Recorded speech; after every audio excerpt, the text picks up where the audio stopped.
Hello there, beautiful human. Melinda Joy, Crossroads Storyteller here with a collective reading. We're going to do an interview spread. I just did a walkthrough of this deck, and you can find it on my channel because it's published before this video.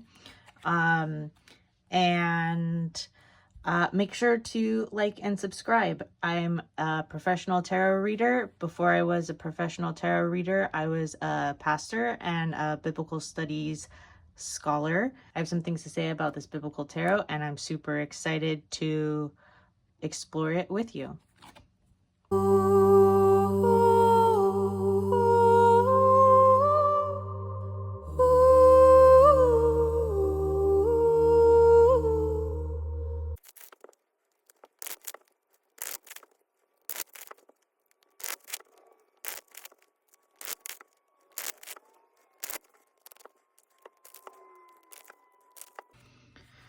All right, I did an excessive amount of shuffling because they were originally in order from the walkthrough.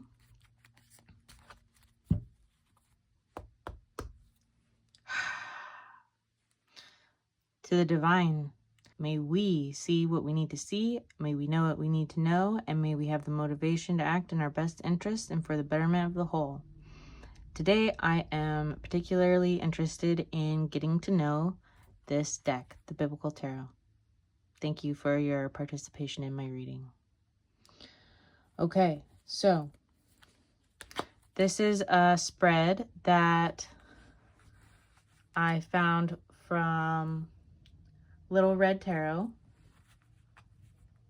Our first card is, let me know something about you. What is your most important characteristic? So we have the Six of Feathers with Ruth and the Moabite. Makes me very happy. I love Ruth the Moabite and all she represents in the Bible. One of the matriarchs crucial to Jesus' lineage.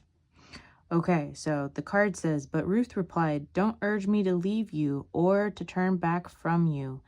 Where you go, I will go, and where you stay, I will stay. Your people will be my people, and your God, my God. So what is the most important characteristic? I think that this card is saying that this deck is here to be a faithful and loyal partner in life. That's super beautiful. It's interesting that creator decided to incorporate a dove, reminiscent of the Holy Spirit. Then the second question is, what are your strengths? So the Two of Feathers, we've got God's tests, Abraham's faith. Ooh. Then God said, take your son, your only son, whom you love, Isaac, and go to the region of Moriah. Sacrifice him there as a burnt offering on a mountain I will show you. Wow. So the strength of this deck is a commitment to faith. Commitment of faith in spite of confusion. I'm into that. The third question is, what are your limits as a deck? And we have the King of Grains. Wow. Joseph in charge of Egypt. So Pharaoh said to Joseph, I hereby put you in charge of the whole land of Egypt. Okay. So maybe it's saying that it can't be the King of Grains. It can't be in charge of everything. It can't be everything that you want a tarot deck to be. Which is fine, I think, because the creator wrote on the website that this deck is intended for self-growth.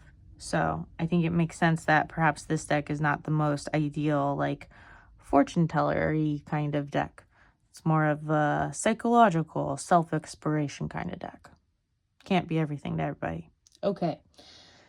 Question number 4 is, what are you here to teach us? And we've got Peter denies Jesus. Wow. Then Peter remembered the word Jesus had spoken. Before the rooster crows, you will disown me 3 times. and he went outside and wept bitterly. Oh, so this deck is here to teach us where we are denying Christ, where we're denying Christ in the world, and where we're denying Christ within us, and where we're denying the historical individual Christ. I like that. I like that a lot. So it's here to help us realign with the divine and divine intention for our lives. Okay, so question number 5. How can we best collaborate with this deck? We have the 6 of Grains, widow's generosity. Calling his disciples to him, Jesus said, "Truly I tell you, this poor widow has put more into the treasury than all the others." So the answer to the question, how can we best collaborate with you, is just give what you got. Give what you got to the deck, and the deck will give back, and it'll all be good. Last question. Potential outcome to working together. 8 of Grains, the craftsman. So Bezalel, Aholiab, and every skilled person to whom the Lord had given skill and ability to know how to carry out all the work of constructing the sanctuary are to do the work just as the Lord has commanded. That's interesting. I'm going to need to look up that verse because I don't, on the top of my head, recognize that. Oh, this will be a great example to explore the guidebook that comes with the deck. Oh, the guidebook that comes with the deck is not very explanation regarding the biblical content, but what's cool is I have read the online PDF guidebook, and it's downloadable, and it does go into the description of the Bible aspect of this deck. So, potential outcome of working together. Dedication to perfecting a skill, meticulous attention to detail, pursuing excellence in one's work, fulfilling a calling with hard work and dedication. So it sounds like these are sort of reflecting each other. And this deck is here to teach us how to recognize where we are denying our relationship to the divine. And this card is here to let us know. What are you doing up there? Oh, I'm doing a reading. I'm coming. We just got home. Fantastic. We just got home. I'm coming up now, right now. Okay, I'm back.